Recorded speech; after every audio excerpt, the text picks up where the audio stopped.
Good afternoon. Thanks for joining us today. We have Healthspace Data Systems presenting, which I'm super excited about. We've had a lot of mining companies lately, so it's nice to have something a little bit different. Before we get started, I would like to remind everyone that this presentation will contain forward-looking statements. If you'd like to know more about those, you can find them on the company's website in their disclosures in their presentation. And there will be a Q&A period at the end of the presentation. As always, you can put the questions in the Q&A box at the bottom, or you can email them to me at deborah@adcap.ca. If you're participating in YouTube Live, you could leave them in the comments and I'll get to them there as well. And with that out of the way, I would like to introduce Silas Garrison, who's CEO of Healthspace. Hi, Silas. Thanks for joining us. Thanks, Deborah. Appreciate you having me. Yeah, no, it's nice to finally meet you. We've had a couple phone calls, but I think this is our first face-to-face. And I'm really excited to hear about the story. I think, it's a story that's been around for a little bit, but you've made significant changes, and there's an interesting and exciting COVID angle to it. So I'll leave it to you to walk us through what's going on with Healthspace. Awesome. Thanks, Deborah. So as I just jump in, I'll give everybody a little bit of background about myself. I've been in technology and government for the better part of 20 years. I'm fortunate enough to kind of get my start at an early age, taught myself software engineering in high school, worked as VP of engineering at another SaaS company in the government space for almost 10 years before launching out, starting my own company. Which was the first iPad app for government inspectors, actually the first iPad app in the government space. Ended up selling that technology to Healthspace, and so through many turns and different events, ended up becoming the CEO in late 2018. So kind of just jump into the story there and go from there. So Healthspace at its core is a software as a service, or more commonly known as SaaS company, to state and local government agencies. And we currently serve, just give me a second as I situate my slide presentation.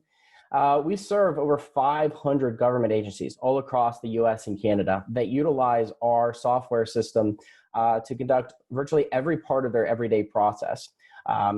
With these 500 customers, one of the things I'll highlight on this first slide is that there's a lot of different logos and state seals and what have you. But really one of the things that is really important to touch on is that this represents just a subset of our customers, but this represents some of our customers, both large and small. We have, rural counties with population sets of 40, 50,000 people utilizing our software, all the way up to statewide deployments with, millions of people in the state.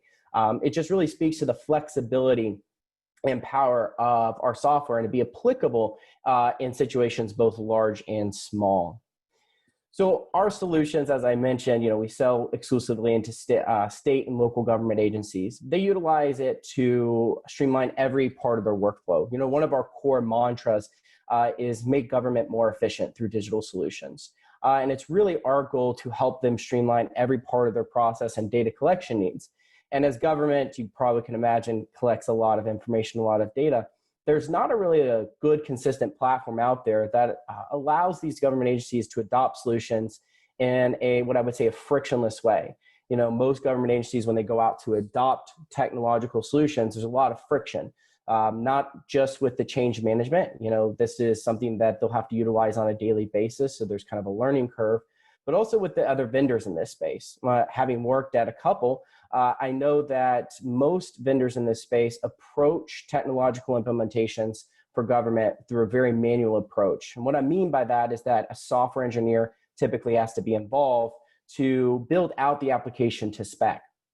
Our software application and tools, HSCloud Suite is our primary premier product, really does everything in a configuration-based kind of approach where the government gets to adopt it with just a few clicks as opposed to having a software engineer involved. Some other areas that I'll touch on is that we're expanding our reach within government. Right now, about 95% of our customers are environmental health departments.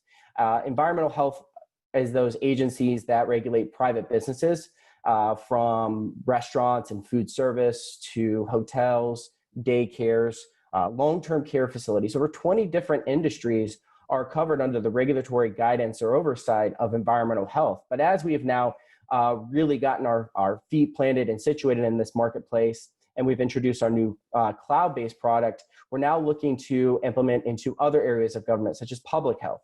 And that actually came about because of COVID-19. And I'll get to more details about that in a moment. But we're also selling to departments of agriculture, and we're looking at other areas of state and local government agencies, such as public health, code enforcement, which have very similar needs to that of environmental health. Other areas where we are generating additional revenue growth is through an online payment solution. And each of these I will delve into in more detail as we go through the presentation. And we're also creating utilities for the private industry, those who are regulated by the government, to utilize an online platform. So these state and local government agencies, government is a very unique breed when it comes to offering solutions. And I myself, through my career, have been a part of over 200 deployments of enterprise software for government. And through that, experience and evolution, really just developed a passion to build something better in this space, something that would meet the needs of the government without so much friction, out so much manual lifting from an engineering standpoint. From the government's perspective, what they're really looking for is numerous things. One is just more efficient data tracking, more efficient software that helps them perform their regulatory duties in a more streamlined fashion. What that looks like, first, is cloud. Very few vendors in this space offer any sort of web-based technology or cloud-based technology, and government is really starting to trend in that manner. Government typically, falls behind in terms of lag in their adoption of the latest technology. Cloud just became something that they were willing to, look into and purchase. And now the trend is that it's the only thing they want to purchase. Beyond that, they're looking for online communication utilities that help them streamline their workflow with the citizens and the businesses that they regulate and serve. What this looks like is, web portals, websites that, you as a citizen or a business owner can go online and interact with all of that regulatory data more efficiently, not having to do so many in-person visits to the government or having to communicate just through email. Having an online digital solution is really important. The other areas that they're looking for is, online payment solutions, things that simplify the actual financing that occurs within a department. And so that's just a quick background about, some of our customer base and how we serve them. Our core product line is kind of broken up into four main areas. HSCloud, which is our enterprise cloud solution. This is kind of where everything begins and ends. This is what every single government employee who would utilize our software, they're going to log into this to look at their schedules of what work they need to do, down to utilizing it for managing all facets of their information. HS Touch is the mobile application. It was actually my intro into Healthspace. It was the first technology I built before we developed HSCloud. My health department is the portal that we target towards the private industry, those businesses that are regulated by environmental health. And HSPay is our online and mobile payment solution. To dig into these, each of these product categories just a little bit further, HSCloud, if there's really one thing you need to remember about it or should remember about it, is that it's self-serve. One of the things that have said multiple times is that all of the other vendors in the space typically approach this with a software engineering mindset that we're going to build it to spec. And it takes a long time to deliver solutions when you take that approach. HSCloud allows the government agencies to develop and build and configure their own enterprise cloud-based solution with just a click. Whether it is uploading all their laws, rules, and regulations via an Excel spreadsheet, or configuring their workflows of how they accomplish, workflows from A to B and B to C. They can do this from a cloud interface that's very easy to use, and it's one of the most powerful and unique selling points for our software. HS Touch is the mobile application that field inspectors use. One of the big things about this is that while we are a cloud-based company, it is really important to know that, in the day of constant connectivity, there are times where you don't have a Wi-Fi hotspot or a mobile connection, and our mobile application actually works disconnected from the internet. So as soon as you can go out to the field, perform your duties, kind of the replacement for pen and paper, you can do that digitally on an iPad or a Windows tablet app, and then that information, as soon as you have an internet connection, synchronizes back up to the cloud. It's really It's one of the very few features in terms of apps that exist in the marketplace, and it's one of our key selling points.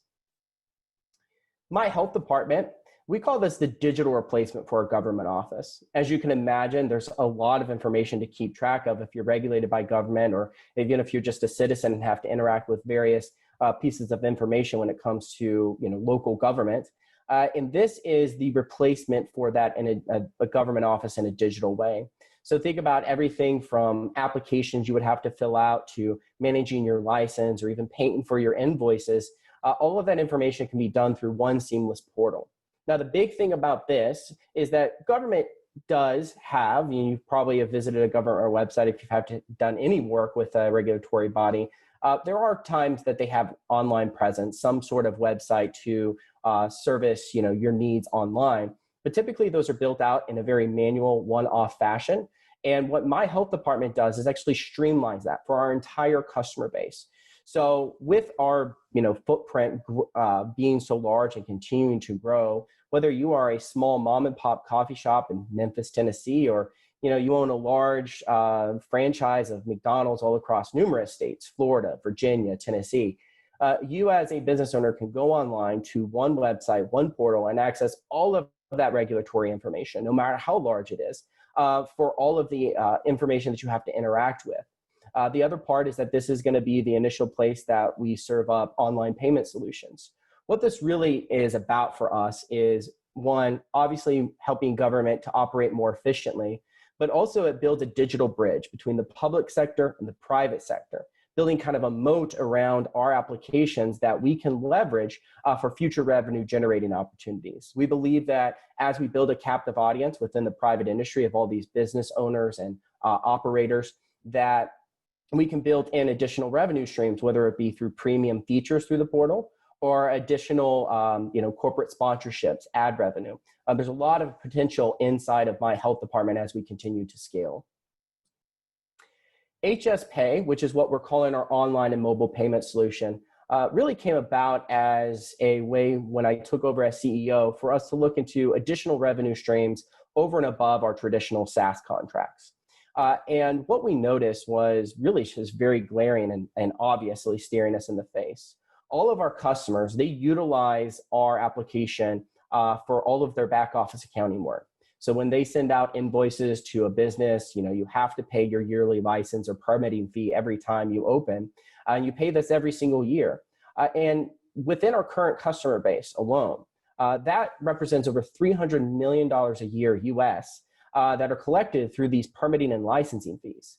And the majority of that $300+ million is actually collected through paper means, check in the mail or cash in person. And it doesn't really take a lot of explanation to figure out that that is quite unique and behind the times when it comes to how most businesses prefer to conduct digital payment. And so what we did is we went out, we partnered with PayPal to stand up an online and mobile payment solution that the business owners can go online and with a click pay for all of their licensing fees and immediately have access to an approved permit that they can then go and operate and open up their business.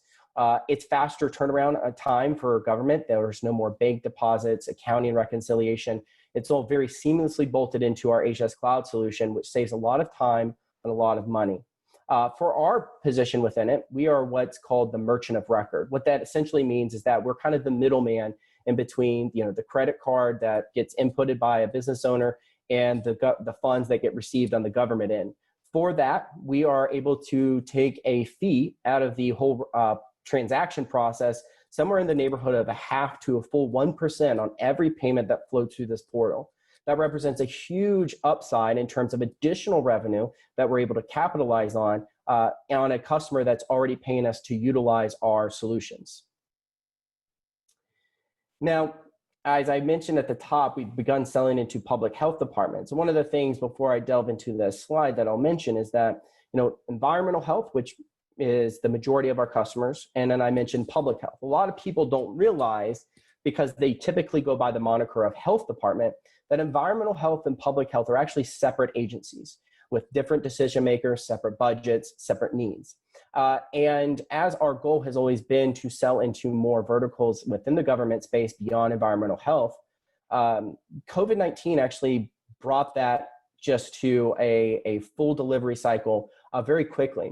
What happened is, as COVID-19 was really starting to take hold on not just the country in the US, but the world really, we started to see that a lot of our customers, these environmental health agencies, were being pulled into the fray. They were showing up late to calls, they were missing appointments, and we reached out to them.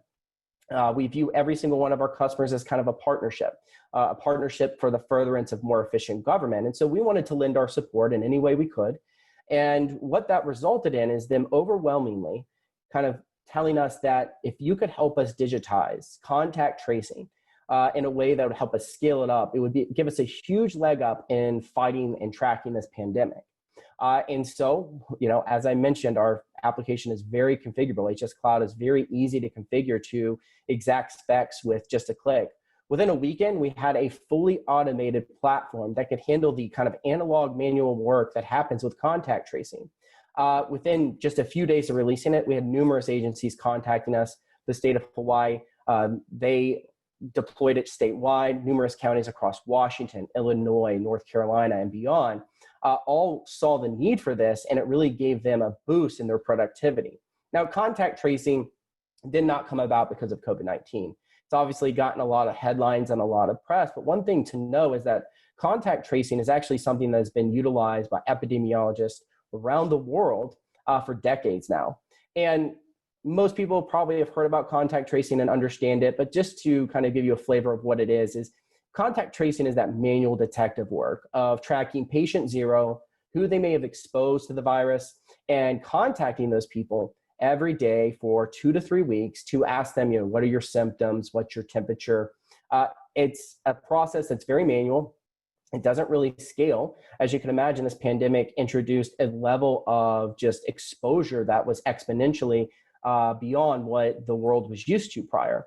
And so what our solution does is it acts as a workforce multiplier. Whereas normally a nurse or an epidemiologist would get on the phone, call after call to, dial these potentially exposed people to ask them their symptoms, our solution steps in the middle of that and allows them to input the information. And instead of having to make a manual phone call, the system will send out an automated text and or email alert with a unique and secure link that the person can click on and fill out their symptom questionnaire. Not only does this get them the information faster, it's more reliable, it immediately is encrypted and stored in our secure cloud environment that they can then take proactive measures.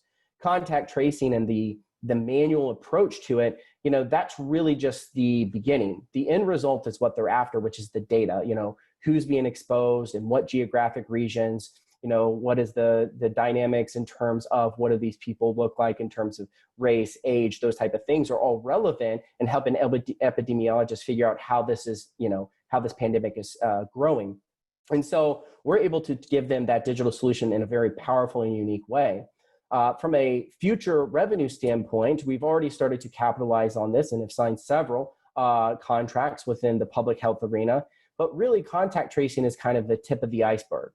Underneath it all, you have a vast amount of information that needs to be tracked from a back office standpoint, if you will, for patient monitoring, disease surveillance, and case management, where it's not just about getting the information on those questionnaires about what your temperature is.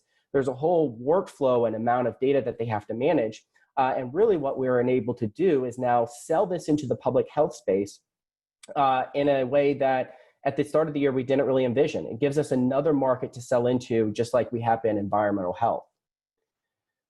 So to get into the financial aspects a little bit, the blue bars here at the top, and before I delve into that, I will mention that every number in this, every monetary figure in this presentation is in US dollars. So at the top in blue, you've got our revenue growth over the most recent few years. As you can see, it's not too exponential. It's kind of slight gradual growth. And that a couple of reasons for that is one, in 2018 is when we released our cloud platform. Healthspace has been a company that I joined in 2016 as the Chief Technology Officer, and in 2018 became the CEO. But Healthspace has been around for some 20 years, and Prior to that, they were selling older technology, older desktop style solutions. And we just released the cloud product in 2018. And the fruit of that has really started to show up in the red below. So the majority of these sales that you see below, some very sizable dollar figures, but they all came, or the majority of them came just this calendar year. We've started to really see a surge in demand for our products. A couple that I'll highlight is City of San Francisco. That one we're really proud of. Not only is it a sizable deal, $1.6 million over 5 years, but it was really a stamp of approval on our cloud application in a way that very little else could provide. When you win the beating heart of Silicon Valley, if you will, it really brings about a notoriety that is hard to replace.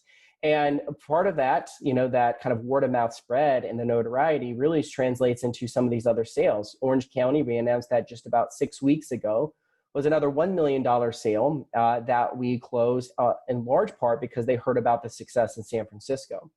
And so as we continue to get out into the marketplace and word spreads, we're seeing a lot of exponential demand pick up within the state and local government marketplace.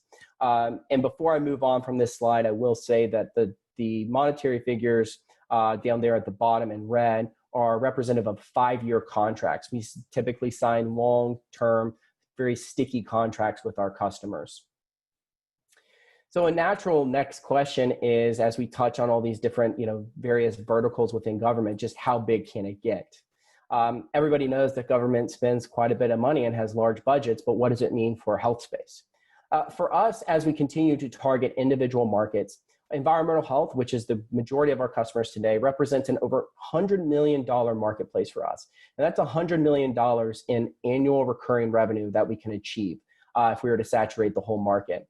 But as we've now just started to sell into public health this year, it's an even bigger marketplace, over $180 million in terms of achievable opportunity that we can see for software contracts.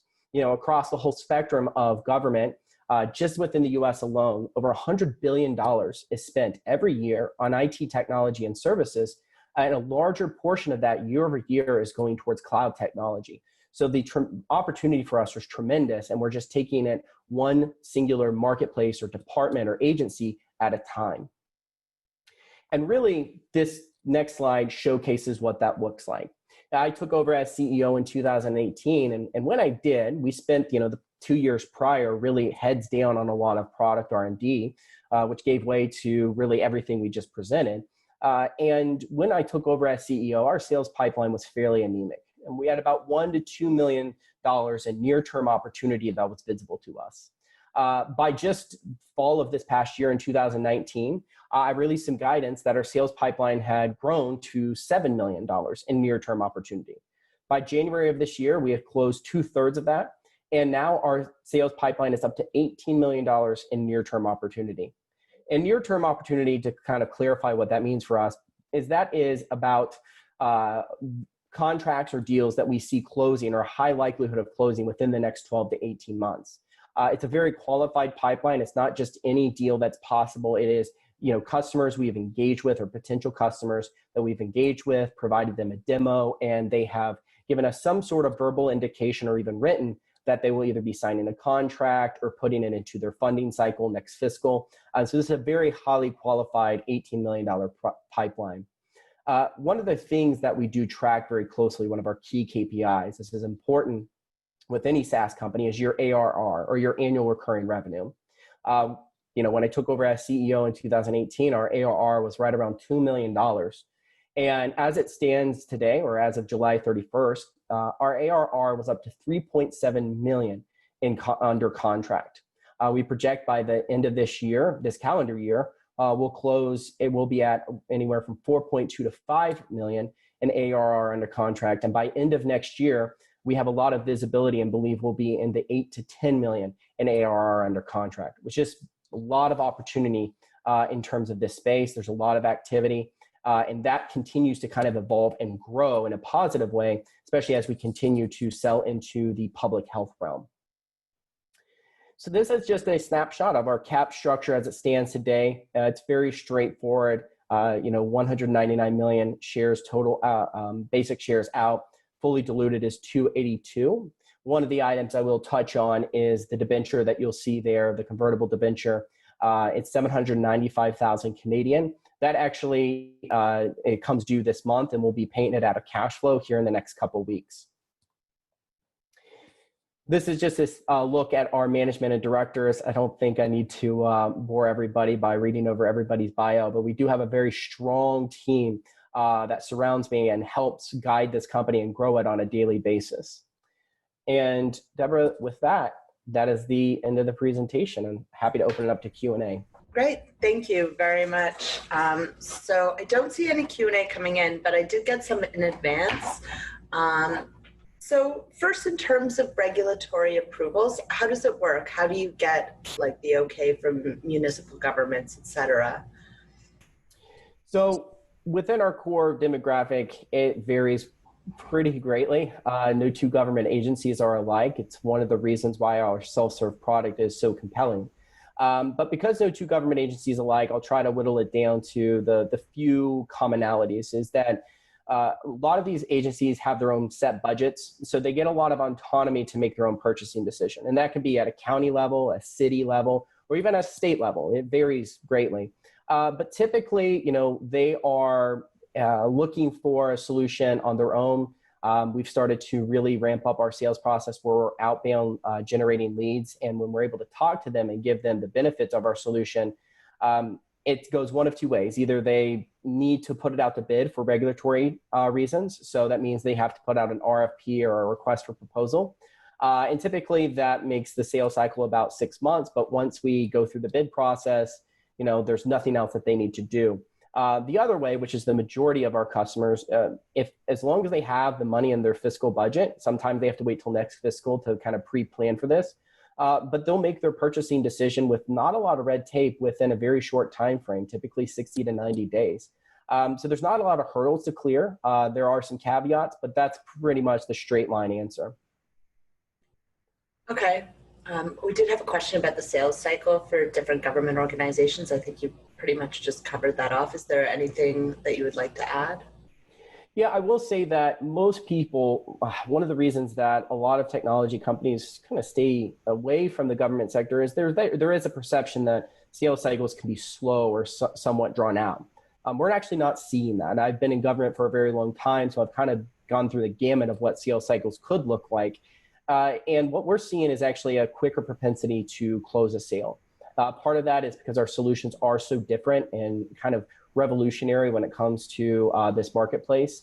But the other thing is, government has the ability to really bypass a lot of the red tape with what's called sole source. And over 80% of our sales in the past 12 months have come by a way of sole source. What that means is when we're able to engage with a customer, a potential customer, and really speak to the benefits of the product, they can quickly, make a purchasing decision and fill out a form internally and say, we have scoured the landscape. There's no other product in the market that really is like this, that allows us to, change things on the fly ourselves. And for that reason, we're going to immediately just enter into a contract with Healthspace. Those type of sales typically have about a 90-day turnaround time on them from, demo to close. And the less common, but still happens, bid process, the RFPs, if you will, those can take upwards of about 6 months to close. But we're actually seeing a drastic reduction in time from, kind of introduction or demo to close, which averages right now at about 90 days. Okay, great. Thank you. So healthcare records are very sensitive. Any special measures you need to take to protect them? Absolutely. One of the things, with working with government information, no matter what the flavor of it is we take security very, very seriously. We go through a lot of checks and balances. When you're working with, for example, City of San Francisco, we went through a lot of hurdles just to kind of show what our security processes were to prevent any sort of intrusion or attacks. And so there's a lot of certification that goes into it, a lot of protection. The other thing is that we take a great deal to ensure that the data is encrypted, especially when it comes to personal identifiable information, such as health information that is collected through the public health agencies. All of that information is encrypted. and can only be accessed by those who have direct permissions and abilities and credentials to access it. And what that means is, not just anybody can get into the database and look at this information. These are registered users with, a high level of clearance that are able to log in and see this information. And when they do, the other thing that we take great measure to do is ensure that our audit logs, or our account of access, is detailed very highly. So every time a record is clicked, whether it's a particular patient's information, or even on the environmental health side, if you're just looking at a permit record, all of that, those clicks and those interactions are cataloged, so you can see every single time a record was accessed, who accessed it, when and where, when it was modified and how, what data changed. So there's a lot of granularity that we take into ensuring that all of this data is not just protected, but very securely looked after from an audit standpoint.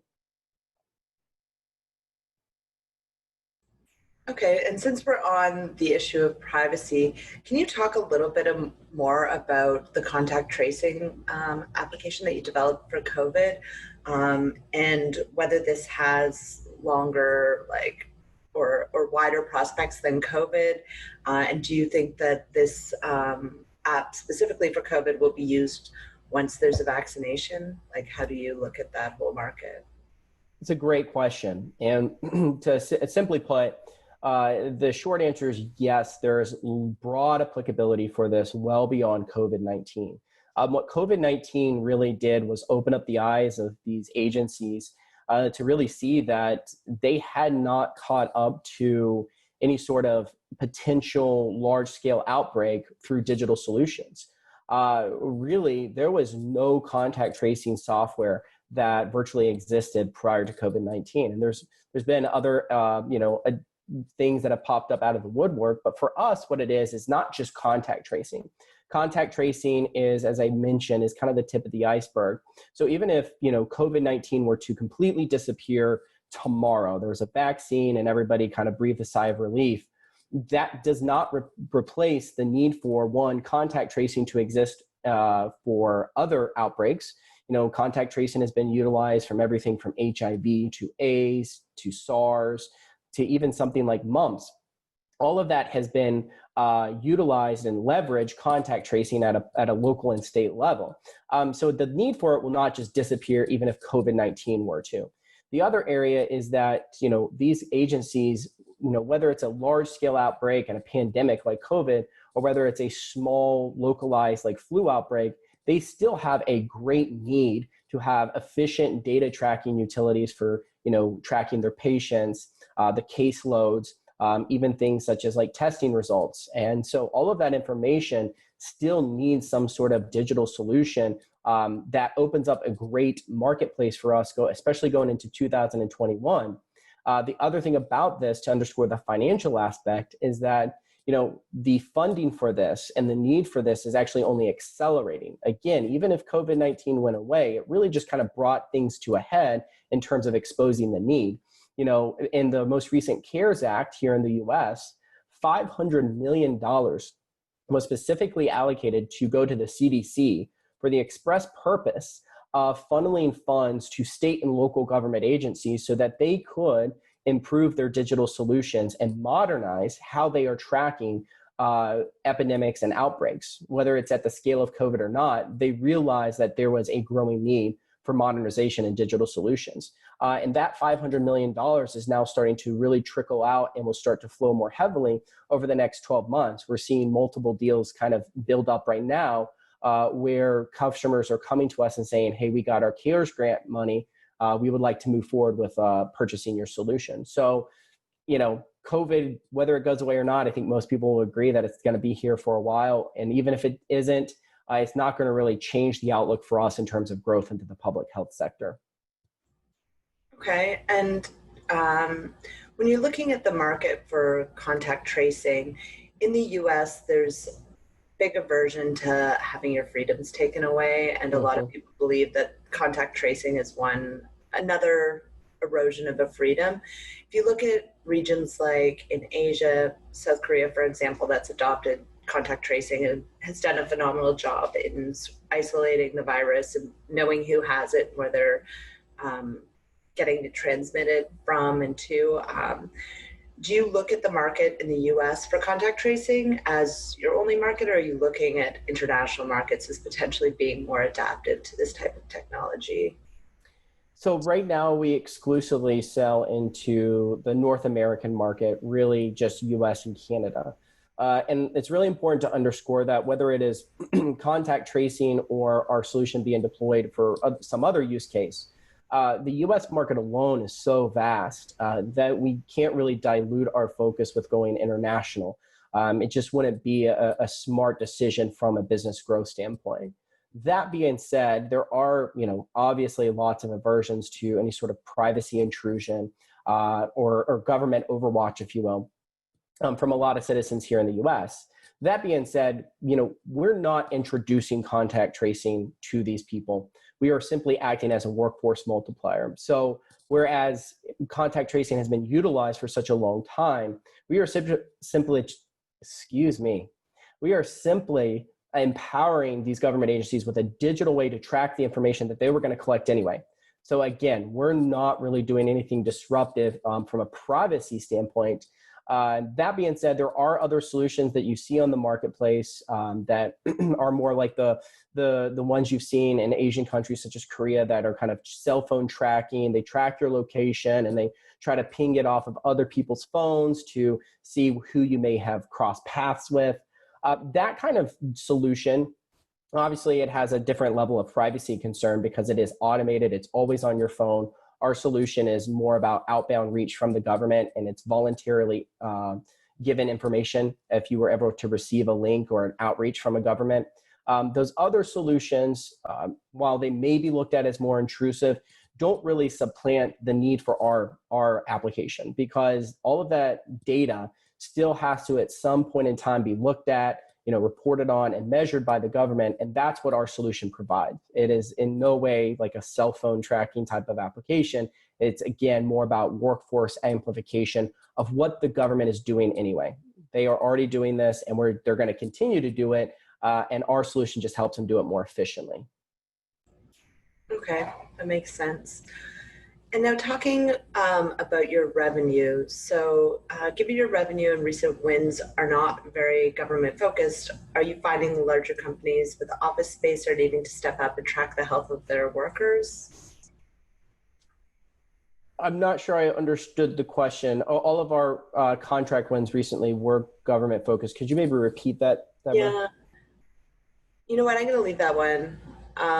Let's go on to, given the significant increase in pipeline, has the company garnered any attention from its competitors for M&A? So M&A is interesting, and that question typically always comes up in presentations. I'll give a little backstory. The company where I first got my start early on and spent almost a decade, they were acquired by a larger player, a company called Tyler Technologies. Tyler is a large multi-billion-dollar outfit that kind of does government solutions across a broad spectrum of use cases.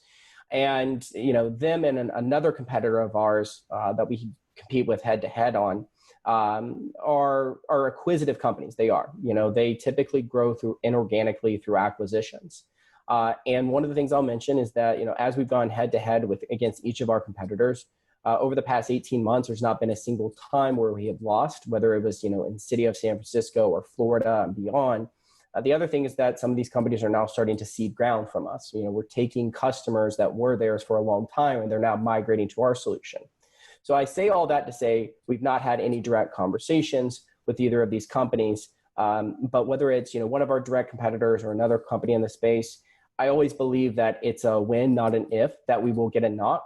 But our focus, simply put, is on scaling and growth. We are building for growth and scale, not building to exit. So when and if a knock comes and someone does want to take a swipe at us, it's always going to be what's going to bring the most value for shareholders. Is this going to be a deal that's right for our time? So for now, we're just trying to scale as quickly and as aggressively as possible. Knowing that kind of the land grab, if you will, is really the most paramount importance as we continue to grow.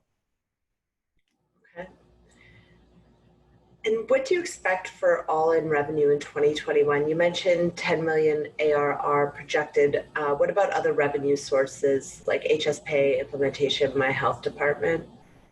So right now, HSPay, we are not putting any specific forecast on that right now for two reasons. Is one, we have slowly just started to roll this out to our customers.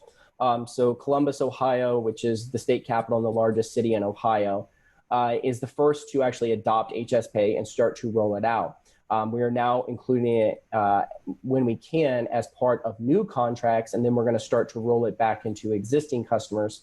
But there's two areas of adoption that makes it hard to forecast as we sit today, and going into 2021, we'll be able to get a better handle on it. And that is, one, the adoption rate within the customer base. It is one of the big selling points, and it's getting a lot of attention, especially with new customers. But there's always an implementation cycle that goes with an online payment solution. The second is the adoption of, excuse me, I bumped my computer. Sorry if there's a lot of shaking on the camera, everyone. There is the adoption rate on those who are paying. Historically, if they're used to sitting in a paper check or cash, then all of a sudden there's a payment solution. We kind of lean on the government agencies that we're working with to disseminate the word that this is available. And so we can't forecast accurately right now. Going forward, I believe we'll be able to, but we can't forecast accurately, who will start paying day one when this option is available. Obviously, adoption rate will grow rapidly over time. So as of right now, the 8 to 10 million in terms of how we project to close 2021 is the only number we're putting out there in terms of all-in revenue. But it's not everything. As I just said, we're not forecasting a number for HSPay, but it will be over and above what we're forecasting with our SaaS. Okay. And then quarterly revenue has doubled both quarter over quarter and year over year. What needs to happen to continue this trend? Is it more salespeople, more implementation teams, or the current health crisis to continue? A and B, but not C. So what I would say is that, yes, it's good news for everybody. So absolutely, we are working on expanding our sales team. We've been able to do an extreme amount of damage, if you will, positively speaking, with just a few salespeople. We have a very small sales crew comprised of just a few individuals with a lot of experience in this industry. Just two of them alone have over 50 years combined experience within the government space. And that really speaks to the success rate that they've been able to produce. We are growing our sales team, and that will help us capitalize on more wins simultaneously. The other thing is, the question was very well crafted, because the other part of this is actually being able to deliver and implement this software on time. You can continue to sell more and more and more, but if you don't have the personnel to implement and guide the customers through it, it's inevitably that kind of that will catch up with you. So we are scaling up our operations team as well as our development team to continue to build out features. Just to put that in perspective, this time last year, we had about 18 to 20 full-time employees. As it sits today, we have over 40, I think about 42 now. And so we're continuing to scale up our operations, especially on the professional services side. Those are the folks that help implement the software. And so those are really the key elements that allow us to continue to accelerate our sales growth and capitalize on more opportunities simultaneously. Okay, and when you're adding to your sales team, do you do it on a full-time basis, or do you contract it at all? Is it done on commission? So it's obviously, yes, it's done on commission. I will say that one first. There's usually some sort of base salary plus a commission that really is part of the earning basis that, our salespeople go for. Now, in terms of, doing any sort of third-party sales and contractors, every single salesperson is in-house. Government is a very relationship-heavy based marketplace. And we have to nurture our salespeople to understand the industry, to be good at building relationships. It's not just, hey, call them up, sell them the product, move on. There's a lot of nurturing that goes into it. So we take a great deal to make sure that these are team members of ours that are calling on behalf of the company to, offer these solutions. So it's all full-time people on the sales team that we, as we build it out. Okay. And you know where this is all heading. do you expect to be profitable in 2021? If not, when do you expect to be profitable? How do you look at the trade-off versus growth versus profitability? So right now we're in and around break even. And so our burn is very minimal compared to what it has been historically and is in a lot of other growth companies, especially SaaS growth companies. For us, it's always about making sure that burn stays as minimal as possible while charting towards profitability, which we are. And we're flirting with that break even delta. And so for us, it's always about what we see on the other horizon. As we have a number of large sales in the pipeline right now with $18 million in total contracts, it's going to be important for us to scale up as we have been going into Q1 of next year, which will introduce more heads and a slight bit of extra spin in the short term to ensure that once we start to close a large portion of that pipeline in the beginning and middle parts of next year, that we can deliver on those solutions we sell. For us, it's a long-term path, not long-term necessarily to profitability, but the level of profitability for us is going to continue to grow. And we want to ensure that our accelerated growth isn't impeded just making, right. So let me restate that because I got my words crossed. Apologies. We're keeping our burn very low for the level of growth that we're doing, and we don't see that picking up precipitously, but there will be quarters where it could be a little bit higher simply because we've onboarded new heads in anticipation of a very heavy growth quarter or 2 quarters ahead of it. Okay. And do you expect you'll need to do financing in the next 12 months based on what you know today? It's always unpredictable in this market, with our customers and the way that we are implementing the software. The ability to forecast accurately and give assurances that we'll never do a financing again or won't do one in the next 12 months is impossible to know. And so as we continue to build up our sales pipeline and close a lot of that, it'll just be largely dependent on how fast we need to scale the team and add additional heads to ensure that we're delivering the software. Because one of the things that I'll touch on inside of that is, every one of these contracts comes with the ARR that we touch on. That's, what our customers call maintenance revenue, what they pay every year to utilize the software. But you have to get them live, which means that you have to sit down with them, walk them through how to set up the software. And until they are live and utilizing the software in a real world fashion, they're not paying you that ARR. And so the faster we can turn it around to them, which requires additional people, is the big part of that. So, it's always just going to be a fluid dynamic in terms of us measuring what's ahead and whether a financing is going to be necessary or beneficial to help accelerate and accentuate our growth. Okay. So in summary, you'll be opportunistic if you need to finance. Yes. Okay. And then going back to that question that we had earlier, I did get a clarification.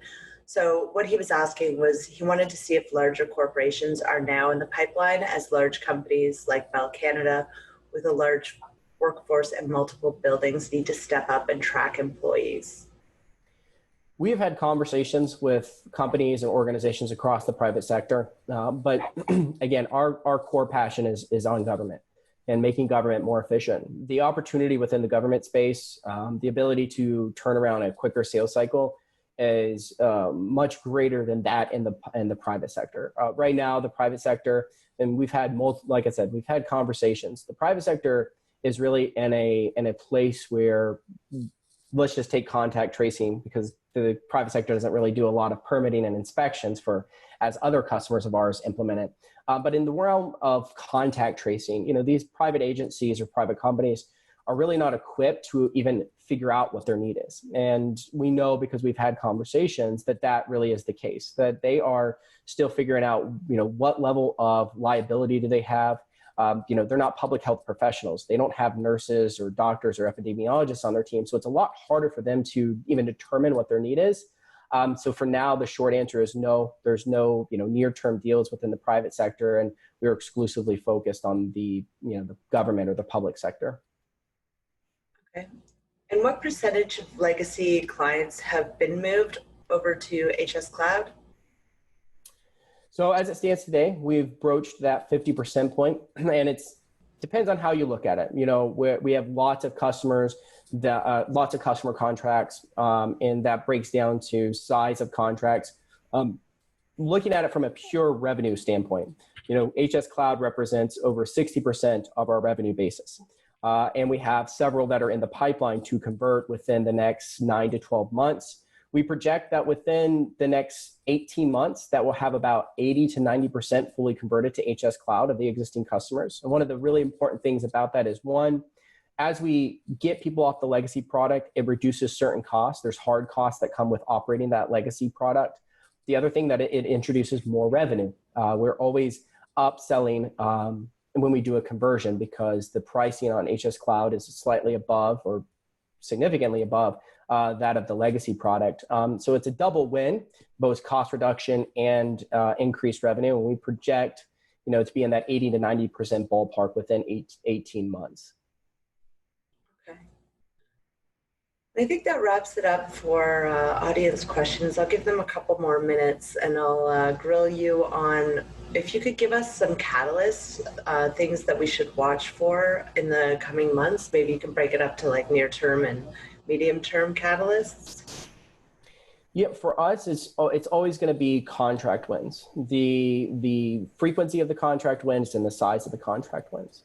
Being a government SaaS provider, it's just, to be kind of blunt about it, it's a land grab. And so the more contracts we can close over a shorter period of time is really the only catalyst we're looking for near term. Long term, there's additional catalysts such as additional adoption of HSPay.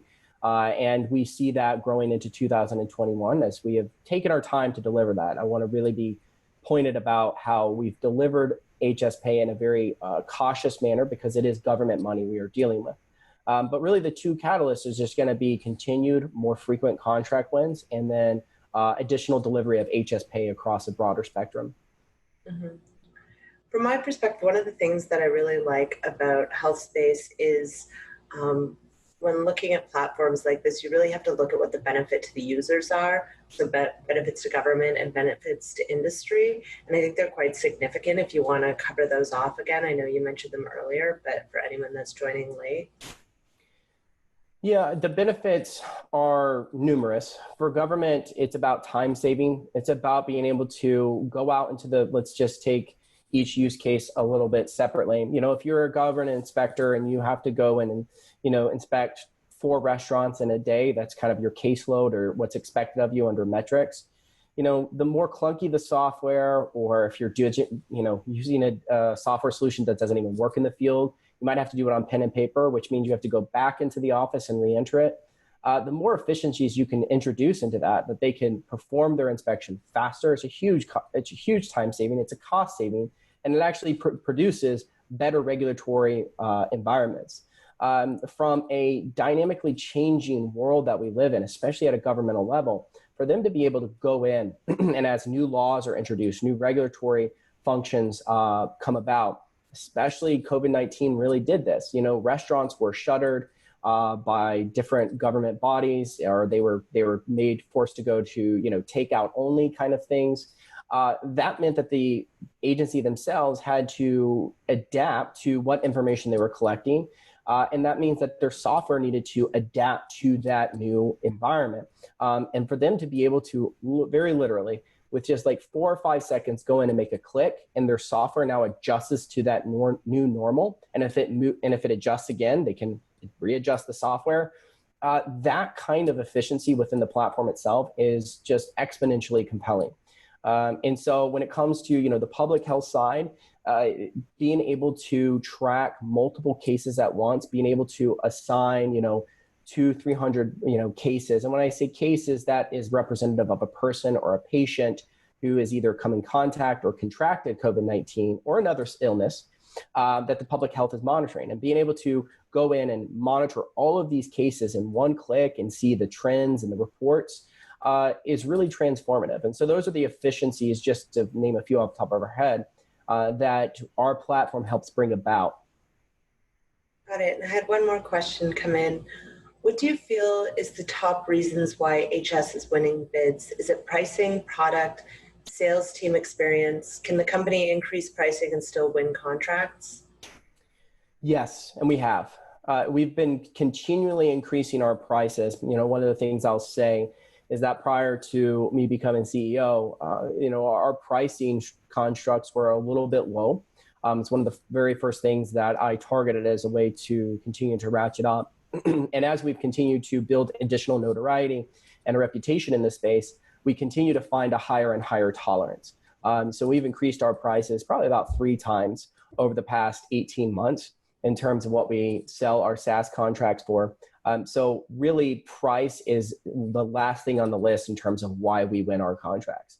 It does go to the depth of our sales team, the experience there, and being able to kind of shop talk or talk the talk with these government agencies is very, very important. They want to know that you understand their needs beyond just, hey, we offer really cool software.